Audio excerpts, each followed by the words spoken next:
Shabbat, Daf Nun Bet, Amud Bet. Nous prenons le Amud précédent, Denis, avant la fin. Umazin alem vetovlin bimkoman.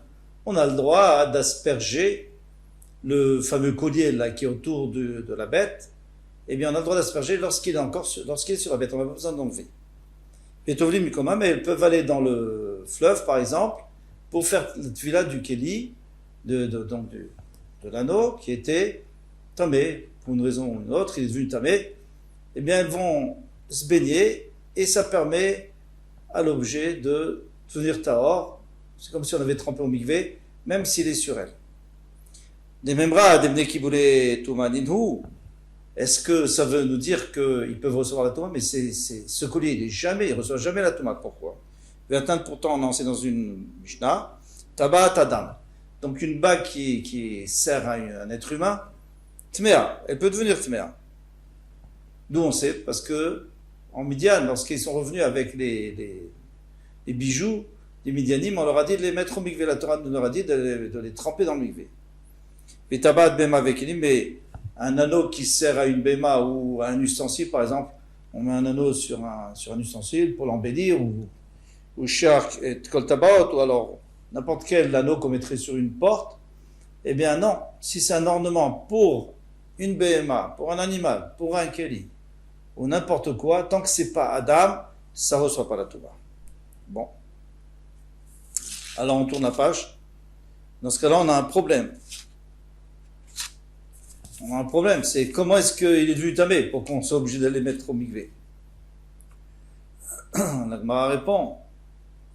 Amar Ravitzrak Kadi, Ravitzrak Nafra, Bebaïn Minoy Adam Lenoy Behema. Donc c'était pour un homme, c'était au début, ça servait à un homme, et puis là, on l'a transformé pour une BMA. Par exemple, un anneau qui était pour un homme, et on l'a transformé pour un anneau d'une BMA, ou alors la même chose avec un morceau un collier. Un homme, aujourd'hui, il y a des hommes qui mettent des grands colliers, ou des femmes, eh bien, on l'a transformé pour une BMA.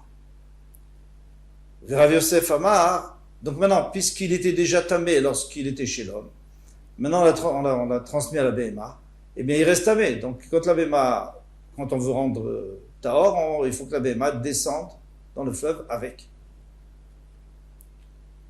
Si ça l'arrange, bien sûr, il n'est pas obligé, il peut l'enlever, mais c'est peut-être compliqué.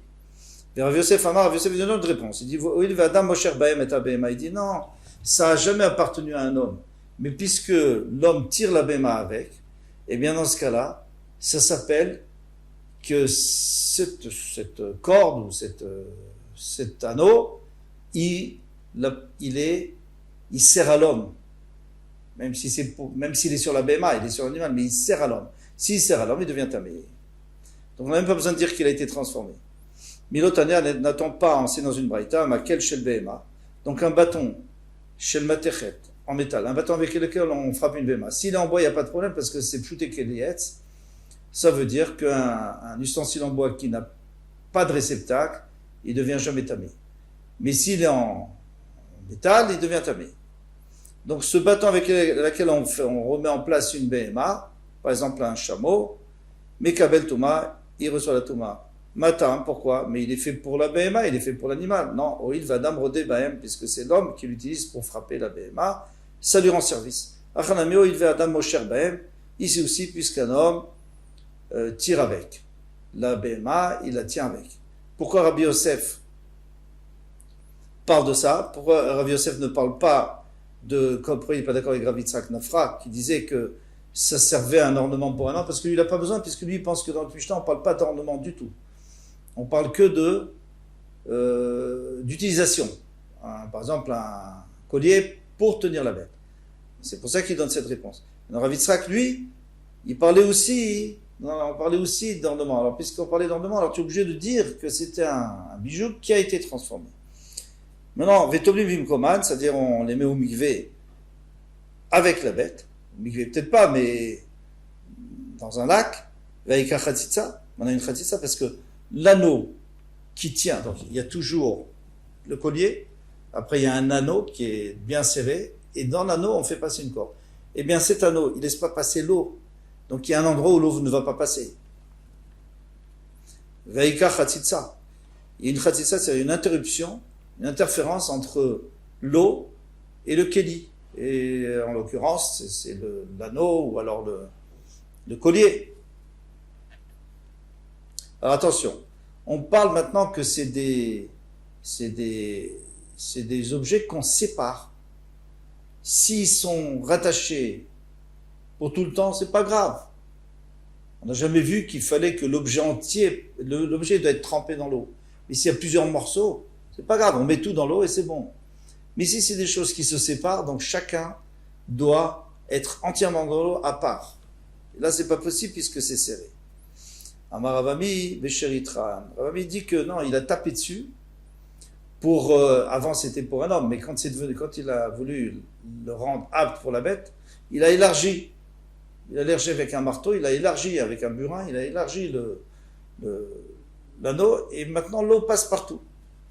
Les Ravami, qui Rav Yosef se fait râler. Donc on est obligé de dire que Ravami pense comme Rav Yosef. Qu'est-ce qu'il avait dit Rav Yosef? Puisqu'un homme peut tirer la béma avec, dit Rav Yitzhak. Parce que s'il pensait comme Rav Yitzhak,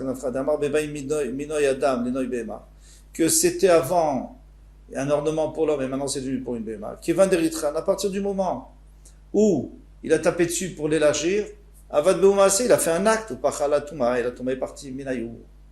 Pachalatuma Minayou, on sait que lorsque on transforme un objet, eh bien maintenant l'objet il perd sa Touma. Alors si tu me dis, comme Rav Yosef, que ça a toujours été à la BMA, donc il n'y a pas de problème maintenant, admettons que tu l'as élargi, peut-être, tu l'as peut-être élargi, mais maintenant il est redevenu tamé.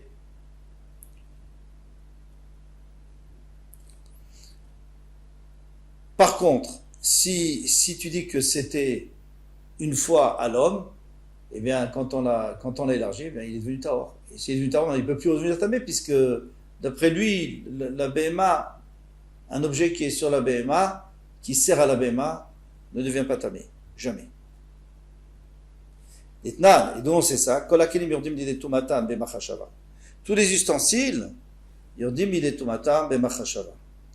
Donc ils peuvent devenir tmeim, c'est-à-dire ils peuvent recevoir la touma, dans le cas où bien sûr il y a quelque chose de tamé qui les touche. Bemachashava, juste avec la pensée. Par exemple, j'ai des pots, et je décide qu'avec ces pots-là, je vais en faire un tapis. Donc ça y est, c'est bon, elles sont prêtes pour un tapis. Eh bien, je peux les rendre, maintenant elles deviennent tmeim, ça peut devenir tamé, puisque le tapis, il est là. Mais si j'ai décidé d'en faire des chaussures, maintenant que je n'ai pas fait de chaussures, il n'y aura pas. Ils ne peuvent pas devenir tmeim parce qu'ils ne sont pas terminés. Donc ça dépend de la machashava pour savoir si on les rend tamés ou pas. Maintenant, à partir du moment où ils sont tmeim et j'ai envie de les rendre théorim, il y a un seul moyen. Bon, bien sûr qu'il y a la possibilité de les mettre au mikvé, mais il y a aussi une autre possibilité, c'est de maasé, de faire un acte, shinui maasé, c'est-à-dire de faire un acte qui transforme l'objet. Alors ici, il nous reste toujours la question. Si on a déjà transformé l'objet, donc il est déjà devenu tahor, maintenant, peu importe si sur la béma, il ne deviendra jamais tamé. Alors il dit, ça va là, il pense qu'en Bible, d'amar maasé l'etaken, la maasé ou. Tout ce qu'on a dit qu'un maasé, qu'un acte pouvait transformer et enlever la touma, c'est seulement si c'est un acte qui détériore. Donc il est plus valable pour ce qu'il était avant. Par exemple, un anneau pour l'homme, et maintenant on l'a détérioré, on ne peut plus le mettre chez un homme, on le met que sur une béma. Là oui, on est d'accord. Mais si c'est pour arranger, eh bien, ici c'était pour arranger qu'on l'avait fait, c'est qu'on voulait l'améliorer pour que ça puisse servir à la BMA. Alors dans ce cas-là, ça ne s'appelle pas un maasé d'Etania. Rabbi Omer, l'homme ou shinui maasé d'Etaken, et là les calquels. Quand est-ce qu'on a dit qu'un shinui maasé pouvait enlever la touma? C'est seulement si c'est pour abîmer. Mais si c'est pour arranger, non. Mais matita tané. Donc il faut dire que s'il avait abîmé, et pas pour la BMA, il avait abîmé pour autre chose, alors dans ce cas-là, c'est sûr qu'il aurait perdu sa touma. Mais puisque là, c'est pour la BMA, donc c'est pour l'améliorer en fin de compte. Mais matita tané bemecholalim. Dans la Braïta, on a trouvé une autre réponse. On a dit que, bon, alors ils étaient, depuis le début, ils étaient déjà lâches. Ils n'étaient pas serrés. Disons que c'était un cas où ils étaient déjà lâches depuis le début, ils n'étaient pas serrés, donc l'eau pouvait passer. Et on n'a pas besoin de parler ni de taper avec le marteau, ni rien. Donc on n'a plus tous ces problèmes. Shal Talmid Echad Megalil Elyon et Rabbi Eliezer. Il y a un Talmid qui venait de Galilée, de Haute-Galilée, qui a demandé à Rabbi Eliezer, Shamati Shcholkim ben Tabaat et ben Tabaat. J'ai entendu qu'il y avait une différence entre une Tabaat et une Tabaat. C'est-à-dire il y a deux sortes de bagues, eh bien il y a une différence entre eux, au niveau halachique. Amarlo, Shema lo Shamata, et la Linyan Shabbat. Pour Shabbat, je suis d'accord. Peut-être que tu as entendu pour Shabbat qu'il y a une différence, bien sûr. Il y a une différence. Une bague qui a un ornement, eh bien, c'est moutard. C'est un ornement, c'est un bijou, c'est moutard. Mais si c'est une bague avec un seau, pour faire un tampon, eh bien, à ce moment-là, ça c'est pour le travail, c'est pas du tout. Si on le porte Shabbat, celui qui le porte Shabbat, il est chayav minatora. Maintenant, la bague qui est un bijou, ça on avait dit qu'on verra encore que les Chachamim ont fait une xéra dans certains cas pour pas que la femme l'enlève et le montre à ses copines et qu'après elle le porte dans le shrabi. Mais en tous les cas, d'après la Torah, ça sera totalement mouta. Donc ça, je comprends qu'il y a une différence entre deux bagues. Et la liane Shabbat. Et il est une Touma, mais si c'est pour la Touma, Daveda Achati, c'est la même chose, c'est le même dîme, deux bagues, peu importe quelle bague. Si c'est une bague qui est un bijou, donc c'est tamé, ça peut devenir tamé en tant que bijou. Si c'est un kéli, c'est un ustensile pour le tampon, dans ce cas-là, c'est aussi tamé à cause d'un kéli. Maintenant, toi, tu me dis pour la Touma, c'est égal, elles sont toutes les deux égales. Maintenant, pourtant, on a enseigné Tabat Tadam, Tmea, Vetabat Bema Vekelim, ou Shar Kol Tabat Torot. On vient de voir qu'il n'y a que l'anneau pour l'homme qui devient tamé. Mais si c'est un anneau qui sert à la Bema, au Kelim, à la porte, par exemple, eh bien, elles sont terreaux. Donc, tu vois bien qu'il y a une différence. Qui Kamarle, Ihu Nami de Adam Kamarle. Quand il parlait, lui parlait de deux tabacs, de deux anneaux, mais pour l'homme. Bien sûr qu'il ne parlait pas d'une Bema. Il parlait de deux anneaux pour homme et qu'il y a une différence entre les deux. Et lui, qu'est-ce qu'il avait répondu? Il a dit que au niveau Touma, c'est la même chose, c'est le même din. Il dit Veda Adam Daveda Achati, et toi tu vas me dire que les bagues d'hommes, elles sont pareilles, toutes les bagues, elles sont les mêmes choses, elles sont pareilles, qu'elles reçoivent la Touma. Ve'atania, c'est pas vrai. Tabat Sheitkina Lachagor Bo Matnaf, par exemple, il a pris un anneau pour attacher pour sa ceinture, un anneau de ceinture. Alors, attention, si la ceinture est tamée, l'anneau est tamé avec vous aussi. Mais si maintenant juste l'anneau est tamé, eh bien, comme il sert à la ceinture, il ne devient pas tamé. Puisqu'il ne sert pas à l'homme, il sert au kéli. La ceinture, c'est un kéli. Ou les cachers bas, ben klefa. Ou alors, il mettait, quand il voulait remonter les manches, par exemple, pour travailler, il mettait des anneaux entre les omoplates pour attacher les manches. Eh bien, ça aussi, ça sert aux manches. Théora, elle est Théora. Tmea, et là, chez les Tzba Bilvad. Pour qu'elle soit Tmea, il faut qu'elle serve au doigt, elle serve à la personne même. Donc, on a un problème ici. C'est que tu vois qu'il y a quand même une différence entre les bagues. Et pourquoi Rabbi Eliezer a dit qu'il n'y a pas de différence au niveau Touma? Ki kamarle, yu nami de Tzba kamarle. Non. Lui, il voulait dire, c'est qu'il n'y a pas de différence si c'est des bagues de doigts, mais pas des bagues qui servent juste aux habits, ça c'est autre chose. Alors quoi? Alors si c'est des bagues qui servent à l'homme directement sur leurs doigts, ou aux femmes, eh bien, elles ont le même din, pourtant on a enseigné dans le Mishnah. Tabat shel matechet, si c'est une bague en métal, vechotama shel almog, et le seau est en corail, tmeahi, elle est tmea, pourquoi? Parce qu'on sait que keli shel matechet, un keli en métal, même s'il est simple, il n'a pas de réceptacle, comme une bague par exemple, eh bien il reçoit comme la Touma. Maintenant, shel almog vechotama shel matechet, si l'anneau est en corail, vechotama shel matechet, et le seau est en métal, théora, elle est théora. Pourquoi? Parce que l'essentiel c'est quoi? C'est la bague. Or, la bague, le corail, c'est un arbre. C'est un genre d'arbre puisque ça pousse dans la mer. Eh bien, dans ce cas-là, c'est pshute kelietz. On avait dit que les ustensiles en bois qui n'ont pas de réceptacle sont théoriques. Alors, tu vois bien qu'il y a des différences, même chez l'homme.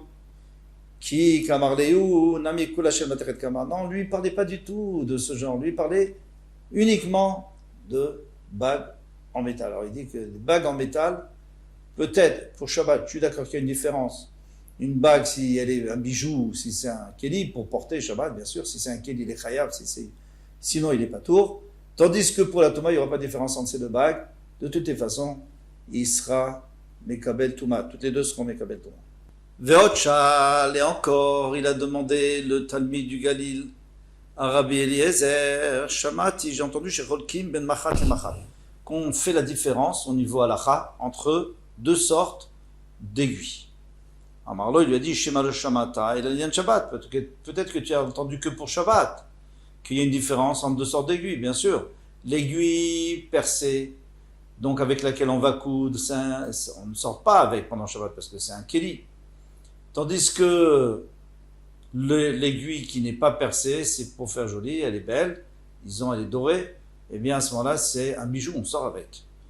Selon la Torah. Après, les Rabbanan, on va voir que parfois ils ont fait une zera.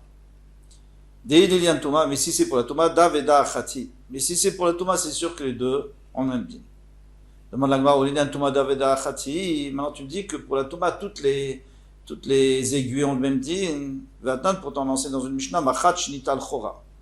Donc on a une aiguille dont on a enlevé, donc qui a été cassée, et donc il n'y a plus le trou, on ne peut plus coudre avec.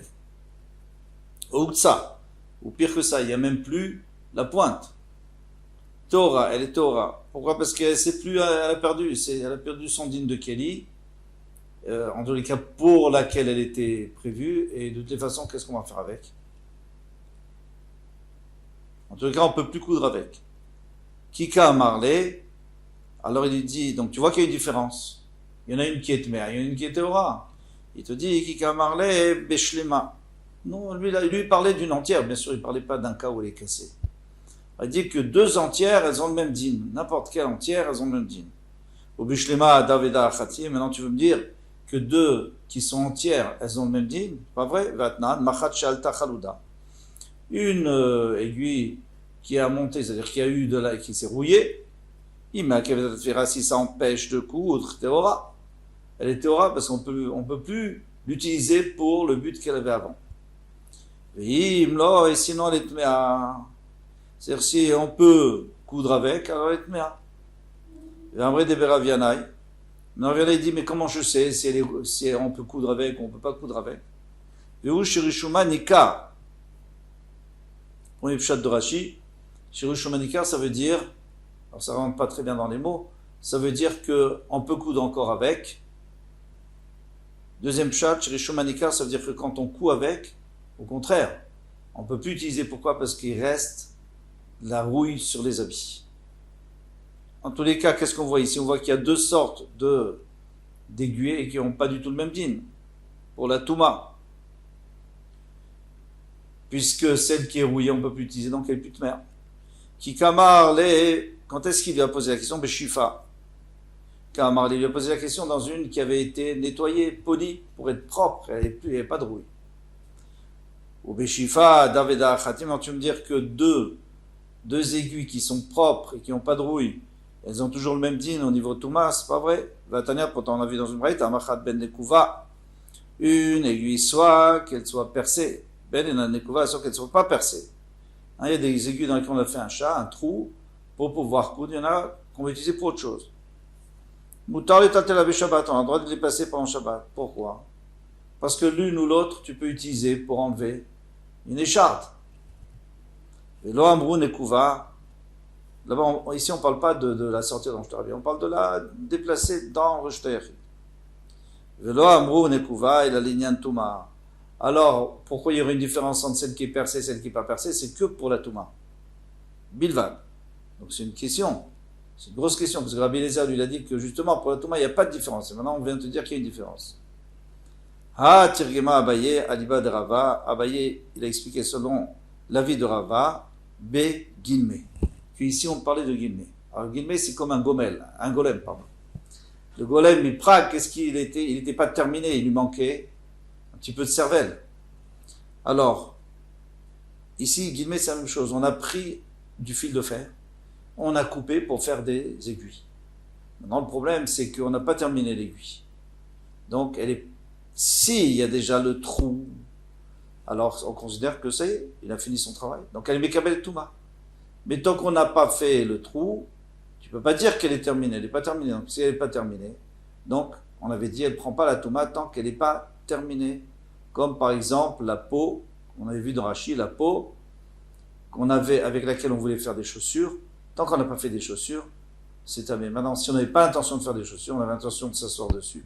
Alors ça peut être Mekabel Touma. Mais ici, là, on avait l'intention de la terminer. Donc, c'est pas Mekabel Touma. Mais lui, Rabbi Eliezer, il n'a pas parlé de ce cas. Le Talmud lui a pas posé la question. Lui, il a posé la question d'une vraie aiguille. Alors, il a dit qu'une vraie aiguille qui est terminée, eh bien, il n'y a pas de différence si elle a un trou ou elle n'a pas un trou. De toute façon, chacune, elle a son utilisation, une pour coudre et une pour comme bijoux. Donc, de toute façon, ils sont tous les deux Mekabel Touma. Et avec ça, on va terminer sur Hamoud. On va laisser la Mishnah pour demain parce que c'est tout nouveau. Quelque chose, c'est une nouvelle Sougia. À bientôt, Bezrat Hashem.